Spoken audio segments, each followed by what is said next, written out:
Hello friends, this is Pooja Sharma from Pooja Sharma classes. उम्मीद करती हूँ आप सब अच्छे होंगे और आपके माता पिता भी स्वस्थ होंगे। तो आज हम डिस्कस करेंगे पर्यावरण में प्रजातियाँ, जो आपके एग्ज़ाम की दृष्टि से बहुत ही ज़्यादा महत्वपूर्ण टॉपिक है, तो आपको बिल्कुल पता होना चाहिए। तो चलिए स्टार्ट करते हैं। आपको अभी से इसी तरीके से अपनी तैयारी में लग जाना है और अपनी क्लासेस को डेली कंटिन्यू कीजिए। और अभी से आप पढ़ते हो तो आपका जो टेट एग्ज़ाम्स है वह काफ़ी अच्छे मार्क्स से निकल जाएगा। और आपको क्या करना है, अगर आप सेमेस्टर में हैं, डीएलएड के सेमेस्टर्स में हैं, तो आपको क्या करना है कि सेमेस्टर के साथ साथ अपनी क्लासेस को भी कंटिन्यू रखना है। क्योंकि आप सेमेस्टर में अपना जो यूपी टेट है वह क्लियर कर लेते हैं तो आपको बेनिफिट होगा। बेनिफिट यह होगा कि आपका पहली बात तो यह है कि वैलिड होगा, जो आप यूपी टेट देंगे वह वैलिड होगा, इसी साल से हो गया है, ठीक। और दूसरी बात यह है कि आपका वैलिड होने के साथ साथ आप जब सेमेस्टर्स में हैं यूपी टेट को पास कर लेंगे तो आपको फिर ज़्यादा लोड लेने की आवश्यकता नहीं है। आप फिर भर्ती पर ध्यान देंगे और उसी की तैयारी में लग जाएंगे, ठीक। चलिए, फिर आपको टेंशन नहीं रहेगा कि आपको यूपी टेट भी पास करना है, ठीक। तो अभी से लग जाइए, अभी से अपनी तैयारी को कंटिन्यू कीजिए। चलिए, अगर चैनल को सब्सक्राइब नहीं किया है तो चैनल को सब्सक्राइब कर लेना और बेल आइकन को प्रेस कर लेना, जिससे आने वाली वीडियो का नोटिफिकेशन आपको मिल जाएगा। बहुत ही बेहतरीन तरीके से हमने क्लासेस चला रखी हैं, आप देखना। मैं प्लेलिस्ट में लिंक दे दूँगी, तो आप उन क्लासेस को देखना और अपनी तैयारी को अभी से बेहतर बना लीजिए। तो चलिए बात करते हैं प्रजातियों की, ठीक। टॉपिक है हमारा आयुसीएन। आयुसीएन क्या है कि आयुसीएन एक संस्था है जो हमारी प्रकृति को बचाए रखने में काम करती है। क्या काम करती है? प्रकृति को बचाए रखना इसका काम है। कौन सी संस्था का? आयुसीएन संस्था का, ठीक। आयुसीएन संस्था का क्या काम है? प्रकृति को बचाए रखना, ठीक। अब बात करते हैं आयुसीएन की। आईसीएन की फुल फॉर्म क्या है? International union for conservation nature. क्या है? International union for conservation nature. आपको बिल्कुल पता होना चाहिए कि पूछा जा सकता है आईयूसीएन की फुल फॉर्म क्या है, तो आपको बताना है international union for conservation nature, ठीक। अब बात करते हैं इसके मुख्यालय की। आईयूसीएन का मुख्यालय कहाँ पर है? तो इसका मुख्यालय है स्विट्जरलैंड में। कहाँ पर है आईयूसीएन का मुख्यालय?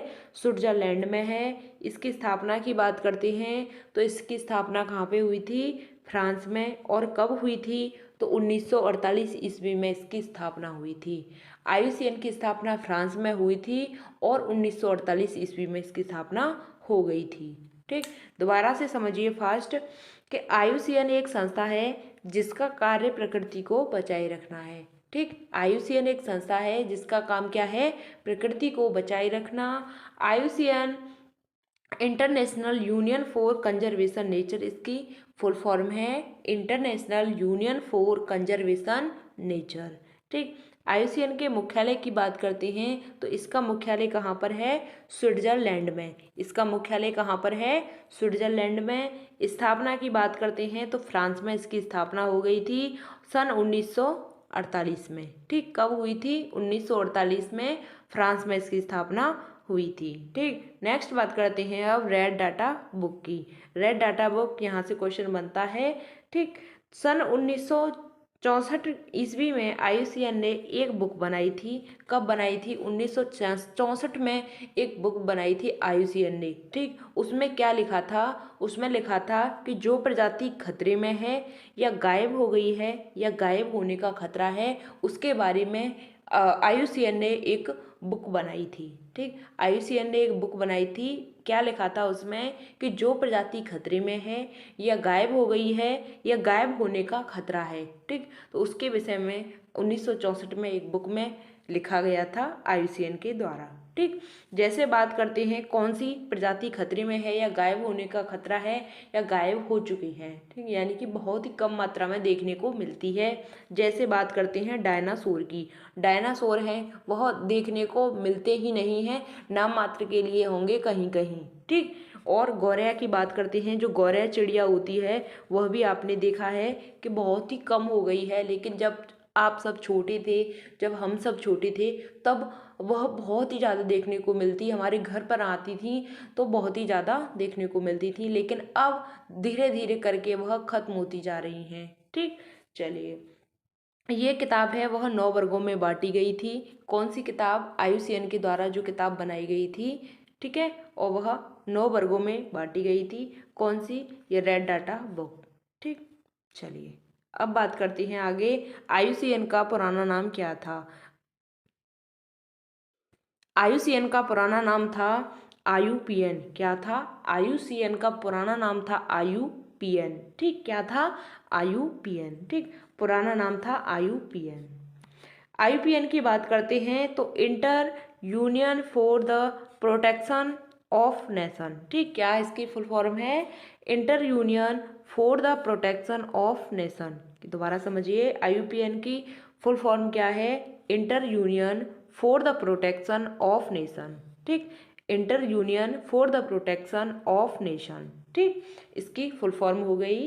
इसका IUCN का पुराना नाम है IUPN, inter union for the protection of nation. ठीक, प्रत्येक 4 साल में IUCN की बैठक की जाती है। ठीक, प्रत्येक 4 वर्ष के बाद क्या किया जाता है? IUCN की बैठक की जाती है। ठीक, चलिए आगे बढ़ते हैं। अब बात करते हैं सन 1969 में दिल्ली में आयोजित की गई थी बैठक किसकी? IUCN की बैठक है, सन 1969 में आयोजित की गई थी। ठीक, फिर 2016 में USA में आयोजित की गई थी, USA में। ठीक, कब? 2016 में। और 2020 में फ्रांस में आयोजित हुई थी। ठीक, कब? 2020 में फ्रांस में आयोजित हुई थी IUCN की बैठक। ठीक, यहाँ तक बात क्लियर। अब आगे बढ़ते हैं। अब बात करते हैं, रेड डाटा बुक की 5 किताबें प्रकाशित हो चुकी हैं। रेड डाटा बुक की कितनी किताबें प्रकाशित हो चुकी हैं? 5 किताबें प्रकाशित हो चुकी हैं। 1 जनवरी 1972 को रेड डाटा बुक का प्रथम प्रकाशन हुआ था। ठीक, कब हुआ था? तो 1 जनवरी 1972 को रेड डाटा बुक का प्रथम प्रकाशन हुआ था। ठीक, यहाँ तक बात क्लियर। 1 जनवरी 1972 को रेड डाटा बुक का प्रथम प्रकाशन हुआ था। ठीक, चलिए आगे बात करते हैं भारत में लुप्त प्रजाति की। ठीक, लुप्त प्रजाति यानी कि बहुत ही कम या देखने नाम मात्र को मिलती हैं, खत्म हो चुकी हैं।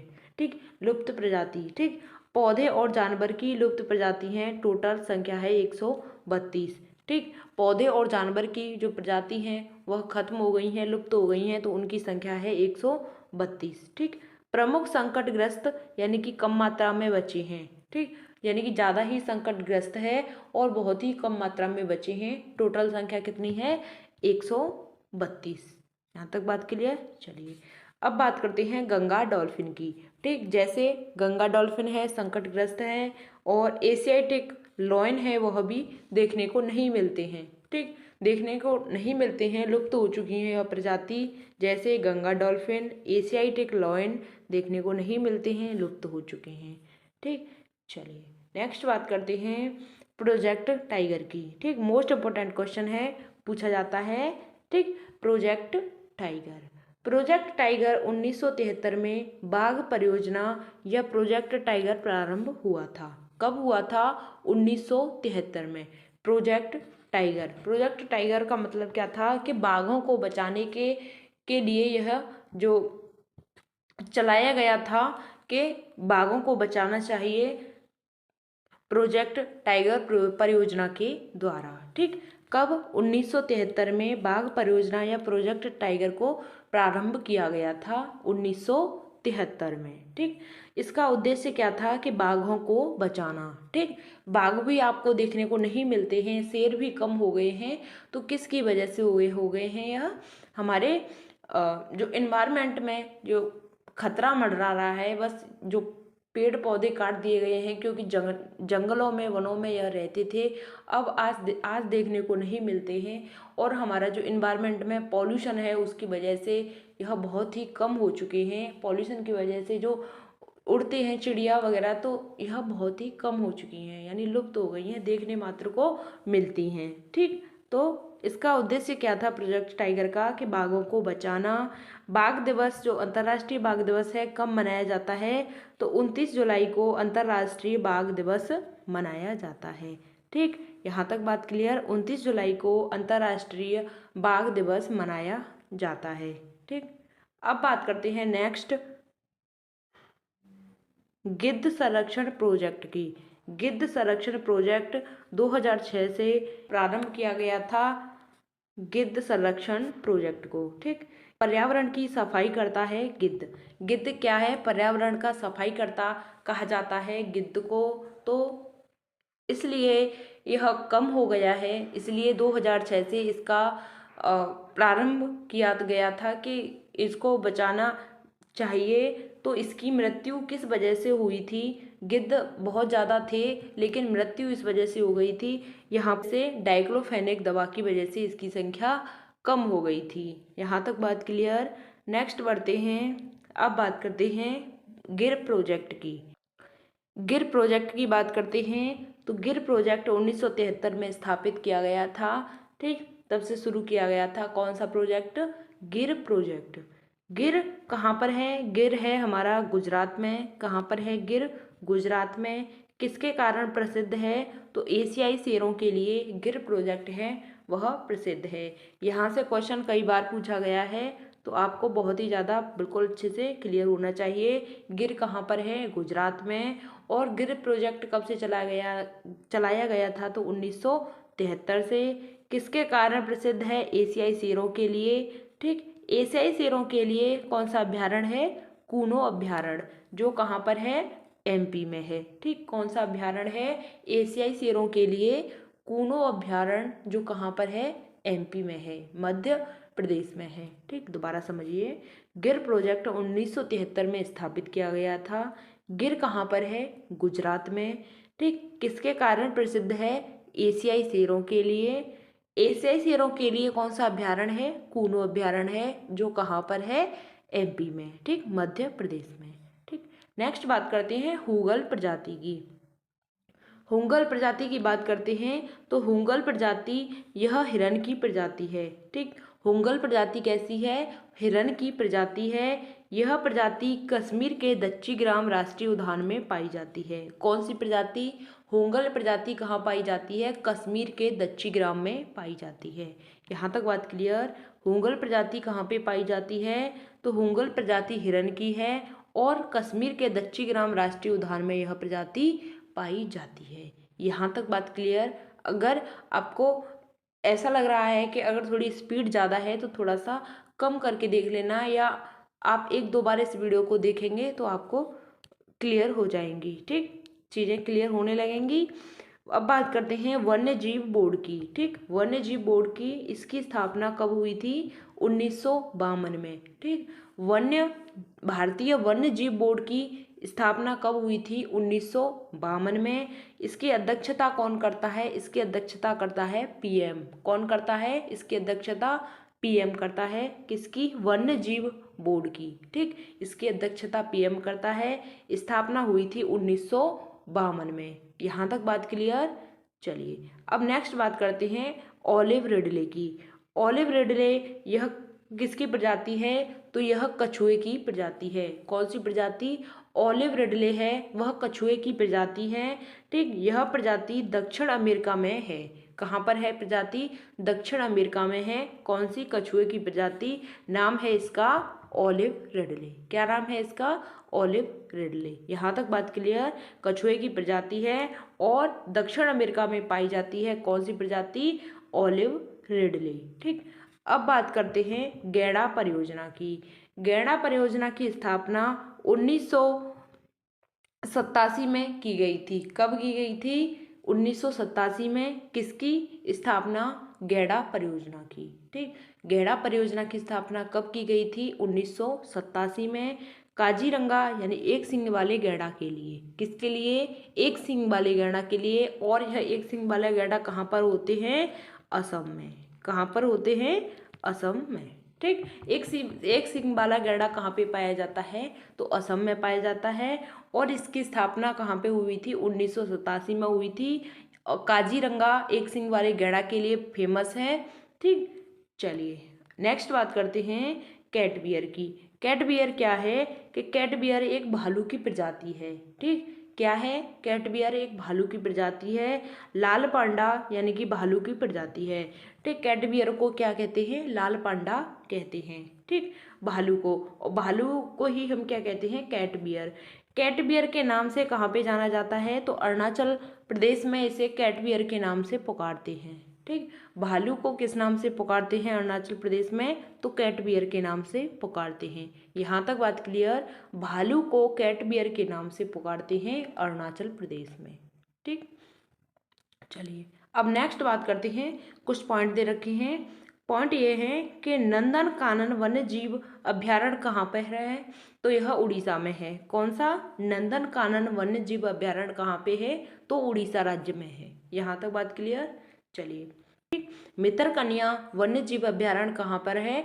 तो उड़ीसा में है। पेरियार वन्य जीव कहाँ पर है? केरल में। कौन सा? पेरियार वन्य जीव अभ्यारण्य कहाँ पर है? केरल में। दोबारा समझिए, नंदन कानन वन्य जीव अभ्यारण्य कहाँ पर है? उड़ीसा में है। भितरकनिया वन्य जीव कहाँ पर है? उड़ीसा में है। पेरियार वन्य जीव कहाँ है? केरल में। पेरियार वन्य जीव कहाँ पर है? केरल में। हमने यहाँ तक अपना यह जो परियोजना है और अभ्यारण्य है इनको समझ लिया, और अब रिवीजन कर लेते हैं। चलिए, प्रजाति की बात करते थे। टॉपिक था हमारा आयुसीएन। आयुसीएन एक संस्था थी जो प्रकृति को बचाए रखती है। आयुसीएन एक संस्था है जो क्या करती है? हमारी जो प्रकृति है उसको बचाए रखती है। आयुसीएन का जो फुल फॉर्म है क्या है? International union for conservation nature. क्या है? International union for conservation nature. ठीक, और आयुसीएन का मुख्यालय कहाँ पर है? स्विट्जरलैंड में है। इसकी स्थापना फ्रांस में हुई थी। कब हुई थी? 1948 को। रेड डाटा बुक की बात करते हैं तो 1964 ईस्वी में आयुसीएन ने एक बुक बनाई थी जिसमें वह सब लिखा जो प्रजाति है खतरे में है या गायब हो गई है या गायब होने का खतरा है। ठीक, जैसे बात करते हैं डायनासोर की, जैसे बात करते हैं गौरैया की। ठीक, तो यह भी खतरे में है और कम हो गई है। ठीक, यह किताब को 9 वर्गों में बांटा गया है। किताब को कितने वर्गों में बांटा गया है? 9 वर्गों में बांटा गया है। अब बात करते हैं आयुसीएन का पुराना नाम क्या था? आईयूपीएन था। आईयूपीएन यानी कि inter union for the protection of nation. क्या नाम है? Inter union for the protection of nation. ठीक, प्रत्येक 4 साल में आयुसीएन की बैठक आयोजित की जाती है। यानी कि आयुसीएन की बैठक कब की जाती है? हर 4 साल के बाद की जाती है। ठीक, अब बात करते हैं इसकी बैठक पहले कहाँ पर हुई थी? दिल्ली में हुई थी। ठीक, और 2016 में कहाँ पर हुई थी? यूएसए में हुई थी। और 2020 में कहाँ पर हुई थी? फ्रांस में आयोजित हुई थी। यहाँ तक बात क्लियर? अब नेक्स्ट बात करते हैं रेड डाटा बुक की। 5 किताबें प्रकाशित हो चुकी हैं। रेड डाटा बुक की कितनी किताबें प्रकाशित हो चुकी हैं? 5 किताबें प्रकाशित हो चुकी हैं। 1 जनवरी 1972 को रेड डाटा बुक का प्रथम प्रकाशन हुआ था। कब हुआ था? 1 जनवरी 1972 को रेड डाटा बुक का प्रथम प्रकाशन हुआ था। ठीक, यहाँ तक बात क्लियर? नेक्स्ट बात करते हैं भारत में लुप्त प्रजाति। ठीक, पौधे और जानवर की लुप्त प्रजाति हैं टोटल 132। ठीक, पौधों की और जानवरों की लुप्त प्रजाति कितनी है? टोटल 132 हैं। और प्रमुख संकटग्रस्त हैं यानी कि कम मात्रा में बची हैं। ठीक, कम मात्रा में बची हैं जैसे गंगा डॉल्फिन, एशियाटिक लॉयन। ठीक, एशियाटिक लॉयन और गंगा डॉल्फिन यह बहुत ही कम मात्रा में बची हैं, देखने में नाम मात्र को मिलती हैं। ठीक, अब बात करते हैं प्रोजेक्ट टाइगर की। प्रोजेक्ट टाइगर है 1973 में बाघ परियोजना या प्रोजेक्ट टाइगर प्रारंभ हुआ था। कब हुआ था? 1973 में। इसका उद्देश्य क्या था? बाघों को बचाना। ठीक, प्रोजेक्ट टाइगर का उद्देश्य क्या था? बाघों को बचाना। बाघ दिवस 19 जुलाई अंतर्राष्ट्रीय दिवस यानी कि जो अंतर्राष्ट्रीय बाघ दिवस है कब मनाया जाता है? तो 29 जुलाई को अंतर्राष्ट्रीय बाघ दिवस मनाया जाता है। यहाँ तक बात क्लियर? चलिए, नेक्स्ट बात करते हैं गिद्ध संरक्षण प्रोजेक्ट की। गिद्ध संरक्षण प्रोजेक्ट 2006 में यह प्रारंभ हुआ था। इसका गिद्ध का कार्य क्या था, वह गिद्ध को हम इन्वायरमेंट का सफाई करता के नाम से जानते हैं। ठीक, हमारे इन्वायरमेंट की सफाई करता है।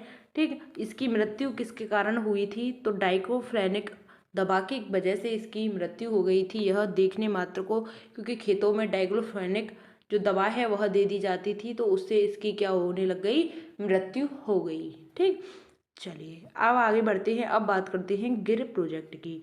गिर प्रोजेक्ट 1973 में स्थापित हुआ था। कब हुआ था गिर प्रोजेक्ट, 1973 में स्थापित हुआ था। गिर कहाँ पर है, गुजरात में। गिर कहाँ पर है, गुजरात में। किसके कारण प्रसिद्ध है, एशियाई शेरों के लिए। गिर किसके कारण प्रसिद्ध है, एशियाई शेरों के लिए प्रसिद्ध है। और एशियाई शेरों के लिए कौन सा अभ्यारण्य है, कूनो अभ्यारण्य, जो कहाँ पर है, एमपी में। ठीक, यहाँ तक बात क्लियर। गिर प्रोजेक्ट 1973 में स्थापित किया गया था। गिर कहाँ पर है, गुजरात में। किसके कारण फेमस है, एशियाई शेरों के लिए। एशियाई शेरों के लिए कौन सा अभ्यारण्य है, तो कूनो अभ्यारण्य है, जो एमपी में है। ठीक, चलिए नेक्स्ट बात करते हैं हुगल प्रजाति की। हुगल प्रजाति की बात करते हैं। यह प्रजाति किसकी है, यह प्रजाति हिरण की है। हुगल प्रजाति किसकी है, हिरण की प्रजाति है। और कश्मीर के दच्चीग्राम राष्ट्रीय उद्यान में पाई जाती है। कहाँ पे पाई जाती है, कश्मीर के दच्चीग्राम राष्ट्रीय उद्यान में यह प्रजाति पाई जाती है। ठीक, भारतीय वन्य जीव बोर्ड की बात करते हैं, तो इसकी स्थापना 1952 में की गई थी। कब की गई इसकी स्थापना, 1952 में की गई थी। अध्यक्षता कौन करता है, तो पीएम करता है। किसकी, वन्य जीव, भारतीय वन्य जीव बोर्ड की अध्यक्षता कौन करता है, तो पीएम करता है। और इसकी स्थापना 1952 में हुई थी। यहाँ तक बात क्लियर। अब नेक्स्ट बात करते हैं ऑलिव रिडले की। ऑलिव रिडले है वह एक कछुए की प्रजाति है, जो प्रजाति दक्षिण अमेरिका में पाई जाती है। ठीक, कौन सी कछुए की प्रजाति है, ऑलिव रिडले, जो कहाँ पाई जाती है, दक्षिण अमेरिका में। ठीक, चलिए अब नेक्स्ट बात करते हैं गैंडा परियोजना की। गैंडा परियोजना की बात करते हैं। इसकी स्थापना हुई थी 1987 में। जो काजीरंगा एक सींग वाले गैंडा के लिए प्रसिद्ध है, जो कहाँ पर मिलते हैं, एक सींग वाले गैंडा होते हैं असम में। कहाँ पर, असम में। और 1987 में इसकी इस परियोजना की शुरुआत की गई थी, स्थापना की गई थी। और यह एक सींग वाले गैंडा के लिए फेमस है, काजीरंगा। और कहाँ पर है, असम में। ठीक, कैट बियर की बात करते हैं, तो एक भालू की प्रजाति है, जिसे हम लाल पांडा भी कहते हैं। ठीक, कैट बियर के नाम से अरुणाचल प्रदेश में पुकारते हैं। ठीक, भालू की प्रजाति को कैट बियर के नाम से कहाँ पे पुकारते हैं, तो अरुणाचल प्रदेश में कैट बियर के नाम से किसे पुकारते हैं, भालू को पुकारते हैं। यहाँ तक बात क्लियर। नेक्स्ट बात करते हैं, पॉइंट दे रखे हैं, 3 पॉइंट हैं। नंदनकानन वन्य जीव अभ्यारण्य कहाँ पर है, तो उड़ीसा में है। नंदनकानन वन्य जीव अभ्यारण्य कहाँ पर है, तो उड़ीसा में है। और मितरकनिया वन्य जीव अभ्यारण्य कहाँ पर है, तो उड़ीसा में है। ठीक, मितरकनिया वन्य जीव और नंदनकानन वन्य जीव कहाँ पर है, दोनों उड़ीसा में है। यहाँ तक बात क्लियर। मोस्ट इम्पोर्टेंट है पेरियार वन्य जीव। पेरियार वन्य जीव अभ्यारण्य कहाँ पर है, तो केरल राज्य में है। कौन सा, पेरियार वन्यजीव अभ्यारण्य कहाँ पर है, केरल राज्य में है। ठीक, यहाँ तक हमने प्रजातियों को कंप्लीट कर लिया है। अगर आपने चैनल को सब्सक्राइब नहीं किया है तो चैनल को सब्सक्राइब कर लेना। अगर वीडियो पसंद आती है तो वीडियो को लाइक करना।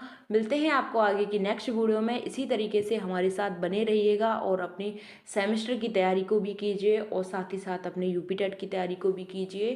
ठीक, तो मिलते हैं आपको आगे की नेक्स्ट वीडियो में। तब तक के लिए थैंक्स फॉर वॉचिंग। जय हिंद, वंदे मातरम।